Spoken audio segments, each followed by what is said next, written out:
এই বাজার নিয়ে আসলে আমার হয়ে যায় মাথা গরম।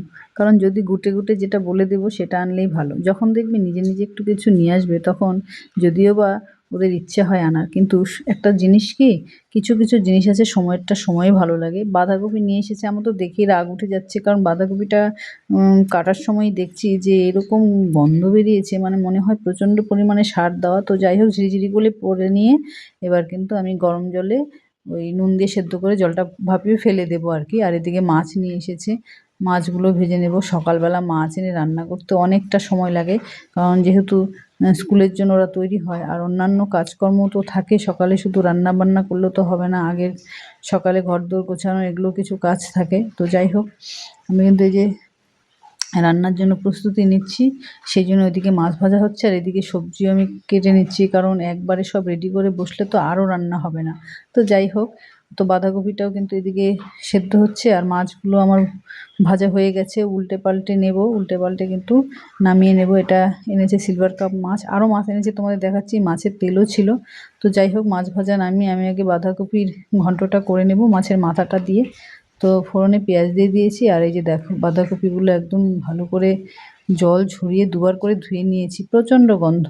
তো সেটাই বলি আমি যে সময়ের জিনিস সময়ে খেলেই ভালো।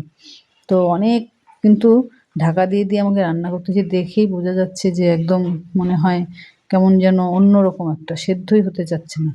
তো যাই হোক, আর এদিকে চা করতে গিয়ে দেখি বয়ামে বিস্কুট নেই, বিস্কুটটাও ঢেলে নিলাম। তো এদিকে মাছের ঝোলটা এখন বসিয়ে দেবো। আর এদিকে তোমাদের দেখাচ্ছি, দেখো ঢাকাটা খোলার পর আমার সবজিটা একটু দেখো কেমন অবস্থায় আছে।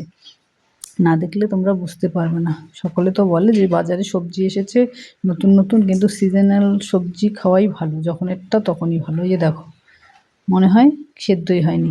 তো যাই হোক এত গন্ধ লাগছিল, পরে আমি লাস্টে কিন্তু ২ চামচ ঘি দিয়ে দিয়েছি যেন কপির গন্ধটা চলে যায়। বাঁধাকপিটা ওর বাবা ভালোবাসে, কিন্তু এখন কি করব আর, নিয়ে এসেছে। তো যাই হোক ওদিকে মাছের ঝোলটা ফুটছে, এদিকে আমি একটু কাজকর্ম সেরেছি। মেয়ে পড়াশোনা করে কিন্তু ওই বইপত্র ছড়িয়ে রেখেছে, একটু গুছিয়ে নিচ্ছি।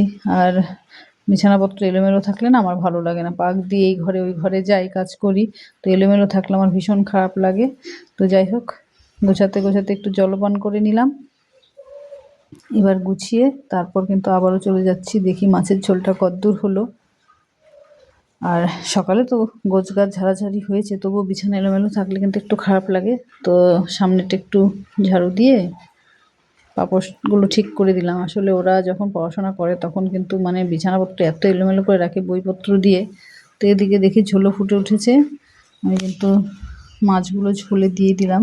এই যে দেখো ঝোল নিয়ে নিয়ে নামিয়ে নিয়েছি। আর এদিকে দেখো যে মাছগুলো এনেছি, এই যে ছোট ছোট এগুলো মলা মাছ।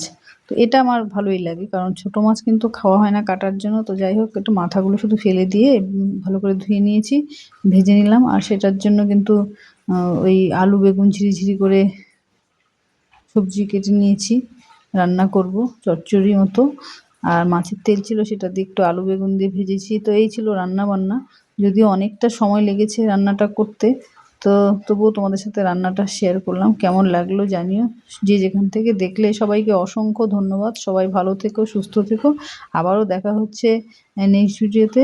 আর আমার চ্যানেলটিকে যদি ভিডিওগুলো ভালো লাগে তাহলে অবশ্যই সাবস্ক্রাইব করে দিও। টাটা।